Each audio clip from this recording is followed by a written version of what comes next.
हम्म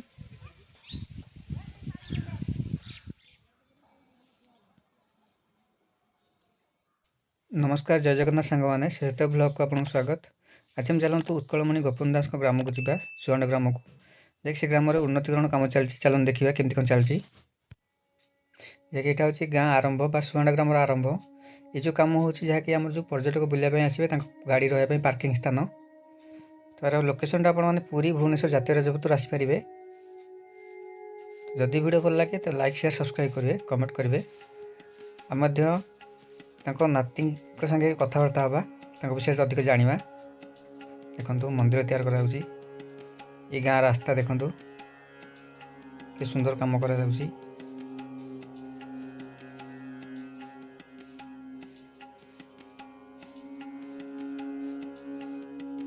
पूरा आधुनिक ग्राम भाव करा देखु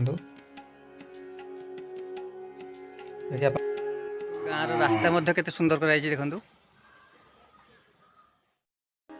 देखो ये जो गाँ लास्ट रे पार्क होइछि जहाँकि यहाँ गोपन दास कचेरी घर थिला जहाँकि आप समस्त जानते से किभली भाव विशिष्ट स्वाधीनता संग्राम थे जे कि देश मातृकार सेवाई का निज पुओ को पूरा देह खराब था कि मत न पचारिकी देश सेवाई पड़े। देखो ये जो पार्क करा जेहेतु कार्य चालुअछि से भितर को जावाई का अनुमति दौना बाहर आम यहाँ भिड कर देखूँ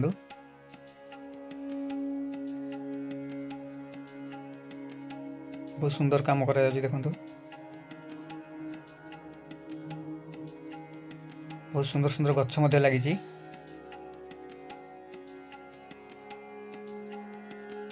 ग्रामटी बहुत सुंदर ग्राम। आम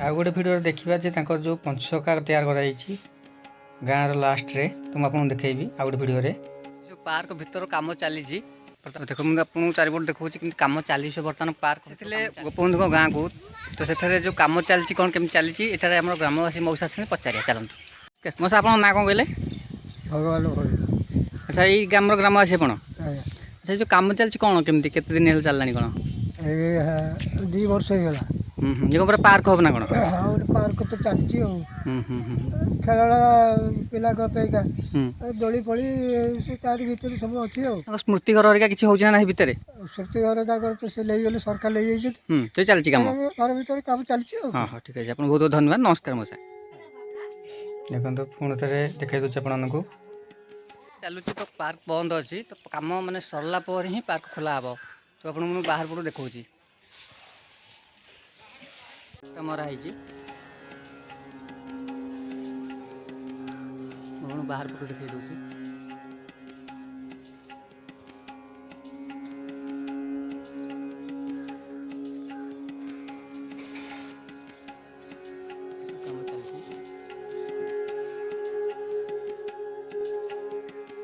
सुंदर देखो मुझे आपको गाँ लास्ट थे रास्ता देखा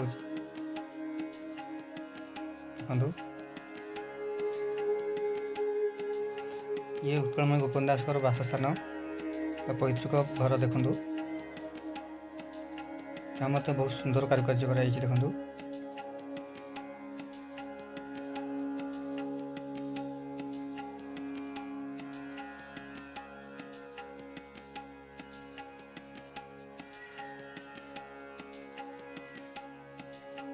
प्रतिमूर्ति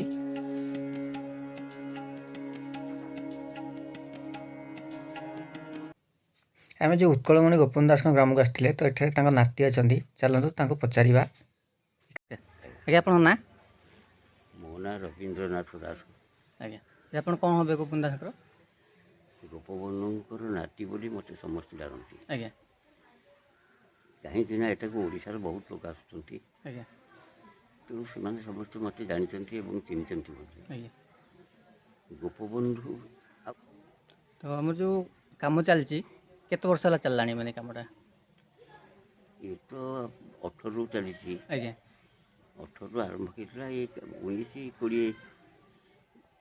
ये कौ मसीहा এটা হচ্ছে 23 মସିहा 23 मसीहा 2 वर्ष कम चली आज्ञा ओडिया कम आरंभ होता 21 संपूर्ण ମସିହାରେ କାମ ଆରମ୍ଭ ହେଲା, ଆଜ୍ଞା ହେଲେ ବର୍ତ୍ତମାନ 22 ନା 23 ଆଜ୍ଞା ଯେଉଁ ମସିହା ବି ହଉ କାମ ଚାଲିଛି। ଯେହେତୁ ସେ ଜଙ୍ଗଲ ଥିଲା, ଜଙ୍ଗଲକୁ ସଫା କରି ସେମାନେ ବହୁତ କଷ୍ଟ କରିକି କରିଛନ୍ତି। ଆଜ୍ଞା ଆଉ ସେ ଯେଉଁ ବର୍ତ୍ତମାନ ଗୋଟେ 6 ଏକରର ପ୍ଲଟ୍ ଦିଆଯାଇଛି, ଆଜ୍ଞା ତା ଦେହରେ ବର୍ତ୍ତମାନ ପାର୍କ ଚାଲିଛି। ଆଜ୍ଞା ଆଉ ଏଇଟା କ'ଣ ମାନେ ଲୋକମାନଙ୍କ ପାଇଁ ଖୋଲା ଯିବ ନା ନାଇଁ କେମିତି କ'ଣ ହେବ? ହଁ, ଲୋକଙ୍କ ପାଇଁ ଖୋଲାଯିବ। ପାର୍କ ସରିଲେ ଏବଂ ତା ଲୋକାର୍ପଣ ହୋଇସାରିଲେ ଆଜ୍ଞା ମାନେ ଏଠି କ'ଣ ଟୁରିଷ୍ଟ ମାନେ ବି ଆସିପାରିବେ? ଟୁରିଷ୍ଟ ମଧ୍ୟ ଆସୁଛନ୍ତି, ଆଜ୍ଞା କିନ୍ତୁ ଦେଖି ତ ପାରୁନାହାନ୍ତି। ଏମିତି ଦେଖିକିରି ଅବଶ୍ୟ ସେତେବେଳେ କାମ ଚାଲିଥିଲା, ପ୍ରଥମ ସେମାନେ ବୁଲିକି ଦେଖିକି ଯାଇଛନ୍ତି ତା ଭିତରେ। ଆଜ୍ଞା ଗୋପବନ୍ଧୁଙ୍କ ଜନ୍ମପୀଠ, ଏଠି ରଖାଯାଇଥିବା ମୂର୍ତ୍ତି, ଆଜ୍ଞା ଏସବୁ ସେମାନେ ପର୍ଯ୍ୟଟକମାନେ ଦେଖିକି ଯାଉଛନ୍ତି। ଆଜ୍ଞା ଆଉ ଏ କାର୍ଯ୍ୟ ସରିଲା ପରେ ଏ ମୂର୍ତ୍ତି ମଧ୍ୟ ସେଠିକି ଚାଲି ଯାଇପାରେ, ଆଜ୍ଞା କେଉଁଠି ଜନ୍ମପୀଠକୁ। ଆଉ ଆଉ କାର୍ଯ୍ୟ ସରିଲେ ଆମେ କହିବା ଆମକୁ କେମିତି ଲାଗୁଛି ବା ଦୁଶୁଛି ବା କ'ଣ ଆମେ ଅନୁଭବ କରୁଛୁ। ଆଜ୍ଞା ଆଜ୍ଞା ତଥାପି କେତେ ଦିନ ଲାଗିବ ଆଉ ମାନେ ସରିଯାଇପାରେ? ତ ଜାନୁଆରୀ 26ରେ ତ ଲୋକାର୍ପଣ ହେବାର ଥିଲା। ଆଜ୍ଞା ତାକୁ କ'ଣ ଆମେ ଶୁଣୁଛୁ ଯେ ଫେବୃଆରୀ 10 ବେଳକୁ ଏହାର ପୁଣି ତାହା ହିଁ ହେବ, ସେଇ ଉତ୍ସବଟି ହେବ। ଆଜ୍ଞା ତଥାପି କହି ହେଉନାହିଁ, ଯେହେତୁ ଗୋଟେ ବଡ଼ ପ୍ରକଳ୍ପ। ଆଜ୍ଞା ଯାହାହେଲେ ବି ଗୋଟେ ଜିନିଷ ଆମର ଯେହେତୁ ଗୋପବନ୍ଧୁ ଦାସ ହେଉଛନ୍ତି ଏତେ ବଡ଼ ସ୍ୱାଧୀନତା ସଂଗ୍ରାମୀ, ତ ତାଙ୍କ ଗାଁରେ ଗୋଟେ ହେଉଛି ମାନେ ପାର୍କ ଟାଇପ୍ର ହେଉଛି ଯାହାକି, ତ ଏଇଟା ବହୁତ ଖୁସିର କଥା। ତ ଏଇଟା ବି ଖୋଲା ହେଇଗଲେ ଭଲ, ବହୁତ ଲୋକ ଜାଣିପାରିବେ। ଶୁଣନ୍ତୁ, ଗୋପବନ୍ଧୁଙ୍କୁ ହୁଏତ ଓଡ଼ିଶାରେ ଅଜଣା କେହି ନାହାନ୍ତି ନା, ତଥାପି ତାଙ୍କ ଗାଁଟା ଅବହେଳିତ ହେଇକି ରହିଥିଲା, ଯାହାକି ଏବେ ଯେଉଁ କାମ ଗୋପବନ୍ଧୁ ଗୋଟିଏ ଲେଖିଥିଲେ ଆଜ୍ଞା ତାଙ୍କର ହୃଦୟ କଥାରେ, ଆଜ୍ଞା ମନ୍ଦିର ଆତ୍ମକଥାରେ, ପୂର୍ବପୁରୁଷର ପବିତ୍ର ଶ୍ମଶାନ, ଆଜ୍ଞା ଦେଶର ଜାତିର ଗୌରବ ଗାନ, ପୁଣ୍ୟ ଜନ୍ମମାଟି ପୁଣ୍ୟ ଦେବାଳୟ, ଉଦ୍ଧରିବା ପାଇଁ କଲେ ତନୁକ୍ଷୟ, ମାନବ ଜନମ ହୋଇ ସଫଳ, ଏ ମହା ଦୀକ୍ଷା କି ବୁଝିବ ଉତ୍କଳ। ବହୁତ ଡେରି ହୋଇଯାଇଥିଲେ ମଧ୍ୟ ଆଜ୍ଞା ଉତ୍କଳ ବୁଝିପାରିଛି ଏବଂ ତାଙ୍କର ଜନ୍ମପୀଠ, ତାଙ୍କ କହିବା ଅନୁସାରେ ଆଜ୍ଞା ତାଙ୍କ ଜନ୍ମପୀଠ ବି ଉନ୍ନତିକରଣ ଅବସ୍ଥାରେ ଅଛି। ଏବଂ ତାଙ୍କ ପାଇଁ ସେଇ ଯେଉଁ ବର୍ତ୍ତମାନ ପାର୍କ ଚାଲିଛି, ଏ ହେଉଛି ଉତ୍କଳମଣିଙ୍କ ପ୍ରତି ଶ୍ରଦ୍ଧାଞ୍ଜଳି। ଶ୍ରଦ୍ଧାଞ୍ଜଳି ଆଜ୍ଞା ତେଣୁ ସବୁ କାର୍ଯ୍ୟ ବର୍ତ୍ତମାନ ନିର୍ମାଣାଧୀନ ଅଛି, ଚାଲିଛି, ପାକେଇ ଗଲାଣି ଆସିକି। ଆଜ୍ଞା ଆଉ ସେପଟେ ମନ୍ଦିରଟିଏ, ଶିବ ମନ୍ଦିର, ଆମ ଗାଁର ଶିବ ମନ୍ଦିର, ଯେଉଁ ପ୍ରଥମରୁ ଯେଉଁ ଷ୍ଟାର୍ଟିଂରୁ ମନ୍ଦିର ତୋଳା ହେଉଛି ଶିବ ମନ୍ଦିର, ଶିବ ମନ୍ଦିର ସେଠି ଆଉ କ'ଣ ହେବ? କହୁଛି ଶିବ ମନ୍ଦିର, ସେ ମନ୍ଦିରଟି ଫନିରେ ଭାଙ୍ଗି ଯାଇଥିଲା। ଆଜ୍ଞା ତାକୁ ଆମେ ପ୍ରଥମେ ଆସିଥିବା ବଳବନ୍ତ ସିଂ, ଆମର ପୁରୀ କଲେକ୍ଟର, ତାଙ୍କୁ ମଧ୍ୟ ଆମେ କହିଲୁ ସେଇ ବିଷୟ। ସେ ଗୋପବନ୍ଧୁଙ୍କର ସେ ବି ବହୁତ ଆରାଧ୍ୟ ଥିଲେ, ଠାକୁର ଥିଲେ। ଆଜ୍ଞା ତେଣୁ ସେ ତାକୁ ଗ୍ରହଣ କଲେ, କହିଲେ ନାଇଁ ଏଇଟା ଠାକୁରଙ୍କ ପାଇଁ ଗୋଟିଏ ମନ୍ଦିର କରିବା। ତେଣୁ ତାଙ୍କୁ ମୁଁ କହିଥିଲି, ଗାଁ ନିର୍ମଳ ଧୋବା ତୁଠରୁ, ଅର୍ଥ ଧୋବା ତୁଠ ଗୁଡ଼ିକ ସବୁବେଳେ ଗାଁ ମୁଣ୍ଡ ନଦୀ କୂଳରେ ଥାଏ। ଆଜ୍ଞା ସେ ଯାହା ଟିକେ ନିର୍ମଳ ଦେଖିକରି ଲୋକମାନେ ଗାଁଟି ନିର୍ମଳ ଅଛି ବୋଲି ଭାବନ୍ତି। ତାହା ହିଁ ଆଜି ମୁଁ ତାକୁ କହିଥିଲି ବଳବନ୍ତ ସିଂ କି, ମୁଁ କହିଲି ତାହା ହିଁ କରନ୍ତୁ। ସେଇଠୁ ଓହ୍ଲେଇଲେ ଲୋକେ ଗାଁକୁ ଗଡ଼ିଲେ ଦେଖିବେ ଯେ ମନ୍ଦିରଟି ସୁନ୍ଦର ମନ୍ଦିର ହେଇଛି, ଭିତରେ ବହୁତ ସୁନ୍ଦର କାର୍ଯ୍ୟ ହେଇଥିବ। ସେ ମଧ୍ୟ ଖୁସି ହେଇଗଲେ, ଗ୍ରହଣ କଲେ ସେ କଥାଟିକି ଏବଂ ମନ୍ଦିରଟି ଆରମ୍ଭ ହେଲା ଏବଂ ତା ବି ପୂର୍ଣ୍ଣାଙ୍ଗ ଅବସ୍ଥାକୁ ଆସିଛି। ଆଉ ଘରରେ କ'ଣ ହେବ ମୁଁ ତ କହିପାରୁନାହିଁ। ସେଇ କେତେବେଳେ ଥିଲା ମାଟି, ସେଇ ମାଟି ତାକୁ ଲଗେଇକି କରିଛନ୍ତି, କିନ୍ତୁ ଏଇଟା ହୁଏତ ପରିଦର୍ଶକଙ୍କ ପାଇଁ ସମସ୍ୟା ହେଇନପାରେ। ପରବର୍ତ୍ତୀ ସମୟରେ ଏ ପରିଚାଳନା ମଣ୍ଡଳୀ ଯିଏ ଥିବେ ବା ପରିଚାଳକ ଚାଳକ ଯିଏ ଥିବେ, ତାଙ୍କର ମୁଣ୍ଡ ବିନ୍ଧାର କାରଣ ହେବ। ମାଟି ଘର ପ୍ରତିବର୍ଷ ମରାମତି ହେବାର ଅଛି, ଆଉ ପ୍ରତିବର୍ଷ ଲିପା ପୋଛା କରାଯାଏ। ଦେଖାଯାଉ ଭବିଷ୍ୟତ କ'ଣ କହୁଛି।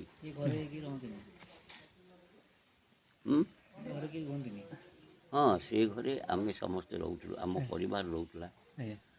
ଆମେ ଗୋପବନ୍ଧୁଙ୍କର ଜନ୍ମପୀଠ ସେଇ ଘରେ, ତାଙ୍କ ବଡ଼ ଭାଇନାଙ୍କ ଜନ୍ମପୀଠ ସେଇ ଘରେ, ଆଜ୍ଞା ମୋ ନନାଙ୍କର ଜନ୍ମପୀଠ ମାନେ ଗୋପବନ୍ଧୁଙ୍କର ଉତ୍ତରାଧିକାରୀ ସେ ମଧ୍ୟ ସେଇ ଘରେ, ଆମମାନେ ମଧ୍ୟ ସେଇ ଘରେ ସମସ୍ତେ ଜନ୍ମ ହେଇଛୁ। ଆଜ୍ଞା ଆଜ୍ଞା ଜନ୍ମରେ କଥା ନାହିଁ ଆଜ୍ଞା, କର୍ମରେ କଥା ଅଛି। ଆଜ୍ଞା ତାଙ୍କର କର୍ମ ଯୋଗୁଁ ସେ ଜନ୍ମପୀଠ ଆମର ହେଇଥିଲେ ମଧ୍ୟ ସେ ଆଜି ଉଜ୍ଜଳ ହେବ। ଉଜ୍ଜଳ ସେହିପରି ସେଇ ଯେଉଁ ବଗିଚା ଦେଖୁଛନ୍ତି ତା ନାଁ ହେଉଛି କଚିରି ବାଡ଼ି। ଆଜ୍ଞା ସେ ଯେଉଁ ବଗିଚାଟା ଆଗରେ ଦେଖିଲୁ। ସିଏ ବହୁତ ଅସୁବିଧା ଭିତରେ ଥିଲା, ସିଏ ମଧ୍ୟ ସେମିତି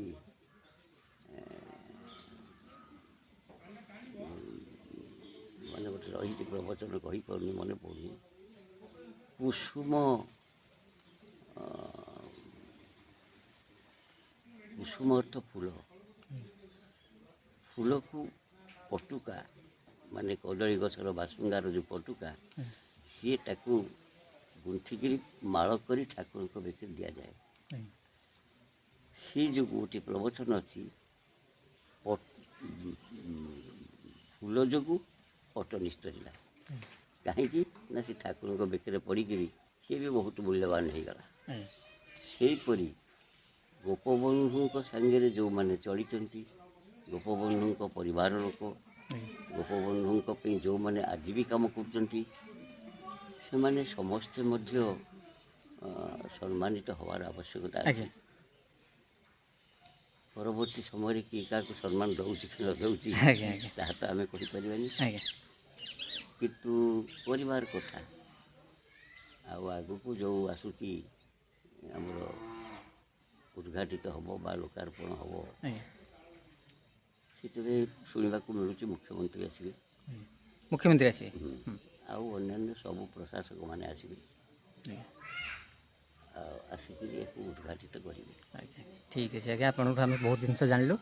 ତ ଠିକ୍ ଅଛି, ଆପଣଙ୍କୁ ବହୁତ ବହୁତ ଧନ୍ୟବାଦ, ନମସ୍କାର।